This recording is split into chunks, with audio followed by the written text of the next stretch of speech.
A message from the people to Hamas. Give it up and go away. Trump feeds us while Hamas starves us. Bet you didn't expect to hear that today. So we got a couple segments, Palestinians being interviewed in the Gaza Strip following the receipt of aid from the Gaza Humanitarian Foundation over the last couple days. Let's go ahead and play the first one. I'm going to read the subtitles as we go for anybody just listening along here. It says, "Thank you, Trump. Hamas, we have arrived. God bless Trump. Trump feeds us while Hamas starves us. Take note, everybody. Hamas talks about resistance, weapons, and a steadfast people, but look at how people all over Gaza are going to the Americans to get food. Bless Trump. Thank you, Trump. The one who feeds me, may God bless him. Better than those from Hamas and Qatar who say stay in your homes and don't cooperate with the Americans and Israelis. No, we'll cooperate with them. We want to eat. If you came to feed me, then I wouldn't have to go to the Americans. But come feed me instead of doing nothing from Qatar while living in comfort."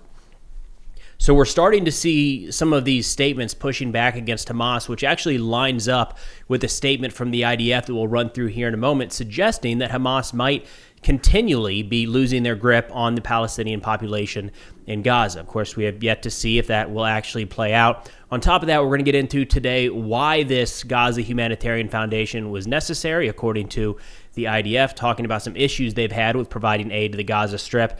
And then last but not least, we've got a new ceasefire proposal. As of now, it sounds like Israel has accepted. Hamas is still on the fence, although I have heard some reports that they have turned it down. But nonetheless, looking back at some of these statements from Palestinians in Gaza, the second clip here, again, starting to see some pushback on this process. But right out the gate, one of them talks about the process for receiving aid. Let's give that a watch. "Tell us the details." The details, we arrived and got nothing. We saw people getting 50 boxers and others didn't even get one. There needs to be a system here. People are acting out of desperation and hunger. Was there an inspection process? No, there was no inspection or process. The Americans were standing on the side. What's your message to Hamdan and the negotiating team, the leader of Hamas? We want the war to stop. Those negotiating don't feel our pain. They're eating lamb and kebabs. They don't feel for the hungry people. That's my message. We want the war to stop. Now, quick note, the first day that the Gaza Humanitarian Foundation was operational, this is the U.S. company. I believe they're a nonprofit, but it's a U.S.-based organization with U.S. and Israeli government support. Not clear if that's financial support or just the support of allowing them to get into Gaza to carry this out. The very first day they opened, they opened the gates, and we just saw the entire place overrun. And there was a lot of criticism of course they're going to. These people are starving. They need food, and why wouldn't it be overrun? This is the reason right here, as this gentleman points out. When the place was looted and supplies were taken without any sort of orderly process, that means that people that desperately needed this aid couldn't get it. So this man says he walks away with nothing when others had, crates full of boxes moving away on motorcycles and with mules. So that's why the order is needed. I understand the issue that it's been a while and a lot of aid hasn't come into Gaza, and now it's finally there. But the way that it was carried out in day one, those opening hours, was a problem and probably made it harder for some people to get aid. Nonetheless, we continue to have some comments here from people involved in the receipt of that aid, talking about how it went down. Let's give that a listen. "We don't need to show IDs or do an iris scan. All of Gaza has come to get aid. People are taking 2 or 3 boxes each. Hamas doesn't want you to go to the Americans. Bless the Americans. They're giving us flour and food. Hamdan is in Qatar, well-fed, sleeping under air conditioners with his wives and children. He tells us no one should go while forcing us to be steadfast. What steadfastness? Come take a look at the people. They're hungry. A message from the people to Hamas. Give it up and go away. You have destroyed Gaza. For God's sake, have some mercy on us." And again, we're seeing more and more of that, and we'll see if this actually had something to do with it. But a suggestion from the IDF is that this distribution of aid coming directly, overtly from the Americans and Israelis, while Hamas behind the scenes was saying, don't do it, especially from Qatar, may have actually provided more of a split than we've seen in the recent past. But continuing on with some of the pushback coming from the Palestinians here, the last clip, what do you say to Hamdan? I say, may God hold you and your children accountable, and God willing, you'll experience what we have. May God hold Hamas accountable. God willing, they'll experience what we have. Come be with us. Negotiate with us. Starve with us. die with us. We say to him and his son and the rest of their leaders, God, hold them accountable. Give them a taste of what we have experienced. So again, that actually kind of lines up with an IDF statement they just put out, not IDF, but an Israeli statement, kind of sourcing through some IDF officials in recent days, where they say the barrier of fear from Hamas has been broken. Hamas repeatedly tried to break the population and resist the distribution plan to preserve its ability to control food and consequently the residents of the Gaza Strip. This is according to some reporting by Manny Fabian that I'll have linked in the description below, as well as the original video there, by the way. Those 4 clips we showed, I'll link the source video below for anybody who wants to see it in its entirety. They say the residents of the Strip voted with their feet against Hamas and flocked en masse to the distribution centers, thereby breaking an initial barrier of public fear from Hamas, which undermines its governing component needed to preserve its ruling capabilities. There are early signs of success of the strategy and method as a turning point. The aid distribution centers are an extraordinary success. This is a process of continuous learning and adaptation, a process of shaping the course. They say elements in Gaza and within Hamas are trying to create chaos and disorder to sabotage our efforts to drive a psychological campaign and generate a false narrative. And a quick note here worth getting into before playing this segment from the IDF explaining the issue with aid is there has been a fair amount of pushback from international aid organizations, namely the United Nations, saying, what are you doing? Why are you setting this thing up? We already have a mechanism in place to provide aid to the Gaza Strip. This is unnecessary. It's unneeded. And the pushback here from, we're kind of hearing it, this is a fingers being pointed in both directions, right? So we've got the UN saying they're making it hard. Israel is making it hard for them to get in. They're making it complex, and they're not providing security. Whereas Israel is pointing at the UN and others saying, you're not picking up the aid that we have dropped off right here for you. It is sitting in Israel because the United Nations will not take it into Gaza. Nonetheless, this continued IDF statement says the UN, which Israel recognizes as a key player in Gaza's humanitarian situation, is opposed to and has publicly objected to the new aid system, adding that the UN has been uncooperative in collecting aid from the Kerem Shalom crossing to distribute in the Gaza Strip. According to the defense official, to enable the United Nations to collect and distribute the aid entering Gaza, the Defense Ministry's coordinator of government activities in the territories, COGAT, held meetings with UN officials, and several adjustments were made to the transportation routes, some of which had gone through combat zones and other logistical solutions were provided. Still, COGAT has accused the United Nations of failing to collect over 550 truckloads of aid waiting on the Gazan side of the Kerem Shalom crossing. Oh, my apologies there. So that aid has actually made it into the Gaza Strip, but it has not yet been distributed by the United Nations, again, according to this Israeli source. So that's one of the arguments as to why this Gaza Humanitarian Foundation is needed at all. Additionally, we did get a statement. This is something that the IDF and Israel is really hammering right now. The question of aid making it into Gaza, who's distributing it, who's getting it, and why this is needed. To that end, the IDF just issued about a 2-minute long video explaining this entire process. I thought it was worth watching in its entirety, and we'll come back and talk about it here in a minute. Here we go. Oh man, I always forget to promote this, but we just released another episode of Unclassified Podcast, which is doing really well, growing pretty fast, all things considered. YouTube's doing great, but Spotify actually really kind of taken off over there, which is cool, on Apple and other podcast platforms as well. But anyways, it's me and my buddy Ben Wheeler talking about kind of the big issues over the last 7 days, national security, foreign affairs focused, working on incorporating in some more interviews coming up here in the next couple of weeks. But anyways, that's all linked below. If interested, back to the show. I'm here at the Kerem Shalom Humanitarian Crossing to personally show you what is happening with the humanitarian aid entering Gaza and to disprove any misinformation circulating online.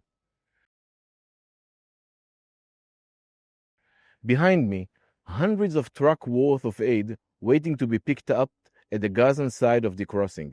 Close to 900 trucks of aid have already entered Gaza, and today over 80 more will enter.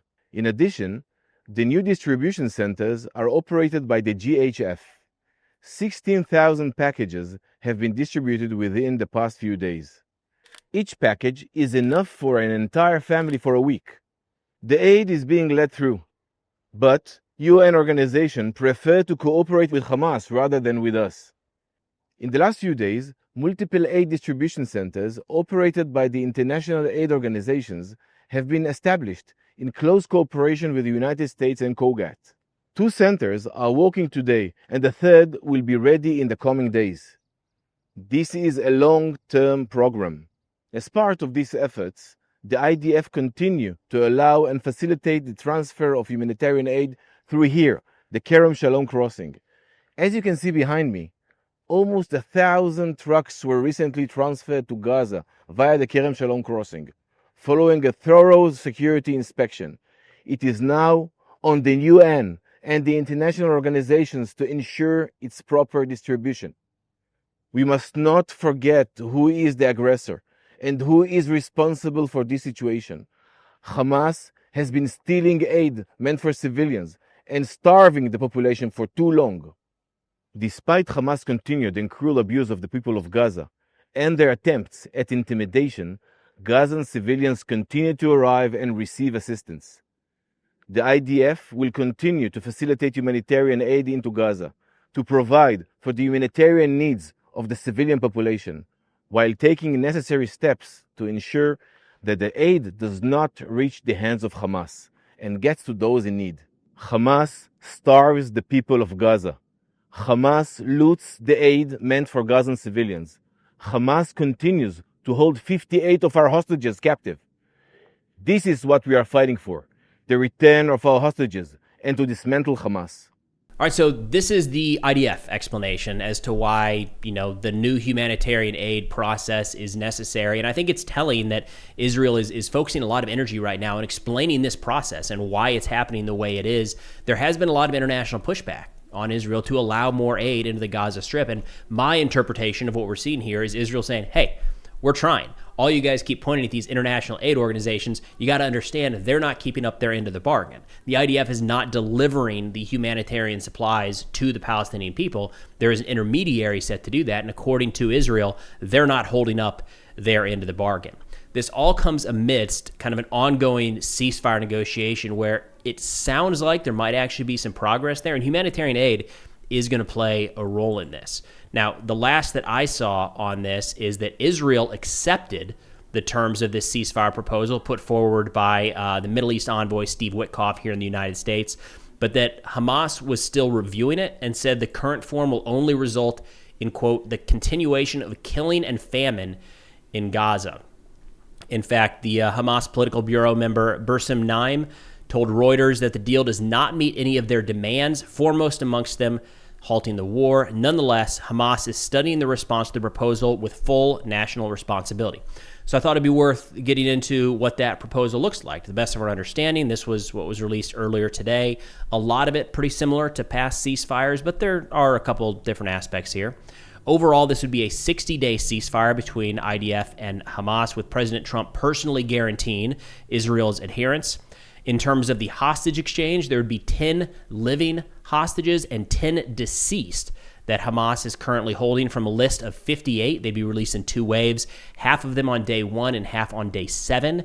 In return, Israel would release 125 Palestinian prisoners they have in custody that are serving life sentences, an additional 1,111 Gazan detainees, and 180 deceased Palestinians. All of those would be split over days 1 and 7.